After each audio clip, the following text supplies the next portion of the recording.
വളരെ പവിത്രമായ മാസത്തിലെ ആദ്യത്തെ ഒരു ദിവസമാണിന്ന് നമ്മളിലേക്ക് കടന്നു വന്നിട്ടുള്ളത്. ഹിജ്റ മാസത്തിലെ പവിത്രമായ 4 മാസങ്ങളിൽ ഒന്നാണ് റജബ് മാസം. റജബ് എന്ന വാക്കിന്റെ അർത്ഥം തന്നെ ആദരിക്കപ്പെടേണ്ടത്, ബഹുമാനിക്കപ്പെടേണ്ടത് എന്നൊക്കെയാണ്. റജബിലെ മിഹ്റാജിന്റെ രാവിലാണ് 5 നേരത്തെ നമസ്കാരം സമ്മാനമായിട്ട് അള്ളാഹു നബിയുടെ കയ്യിൽ ഏൽപ്പിച്ചത്. ഈ മാസത്തിൽ യുദ്ധം പാടില്ല എന്ന് പറഞ്ഞ് യുദ്ധം നിഷിദ്ധമാക്കിയ മാസമാണിത്. റമളാനിലേക്കുള്ള നമ്മുടെ വിത്തുകൾ വിതയ്ക്കപ്പെടേണ്ട മാസമാണിത്. പടച്ചവന്റെ റഹ്മത്ത് ഇറങ്ങിയ ഒരുപാട് അനുഗ്രഹീതമായ ഒരു മാസമാണിത്. റജബ് എന്ന മാസം നമ്മുടെ കൈകളിലേക്ക് അള്ളാഹു വെച്ച് തന്നിട്ട് അത് തട്ടിക്കളയുന്നവൻ എത്രയോ ഹതഭാഗ്യനാണ്. പാപമോചനങ്ങൾ സ്വീകരിക്കപ്പെടും. അതുകൊണ്ട് ഇസ്തിഗ്ഫാറുകൾ വർദ്ധിപ്പിക്കുക. റജബിൽ അധികരിക്കേണ്ട ദിക്റുകൾ ഞാൻ ഇതിൽ കൊടുത്തിട്ടുണ്ട്, അത് അധികരിപ്പിക്കുക. ദിക്റുകളും ദുഹാകളും ഖുർആൻ പാരായണവുമായി റജബിലെ ഇബാദത്തിനെ വർദ്ധിപ്പിക്കുക.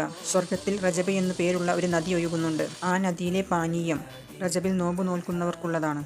മഗ്രിബ് ഇശ ഇടയിലുള്ള സമയം വളരെ പ്രധാനപ്പെട്ടതാണ്. അത് പ്രാർത്ഥനയ്ക്കും ഖുർആൻ പാരായണത്തിനുമായി മാറ്റിവെക്കുക. റജബിലെ ഓരോ സമയവും ഓരോ നിമിഷവും നമുക്ക് വളരെ പ്രധാനപ്പെട്ടതാണ്. അത് പായാക്കി കളയാതിരിക്കുക. റജബ് മാസത്തെ പുണ്യങ്ങളെക്കുറിച്ച് പറയാൻ ഒരുപാടുണ്ട്. ഇൻഷാ അല്ലാഹ് ചിലപ്പോൾ ഞാൻ ഒരു ലോങ് വീഡിയോ ആയിട്ട് ഇടുന്നുണ്ട്.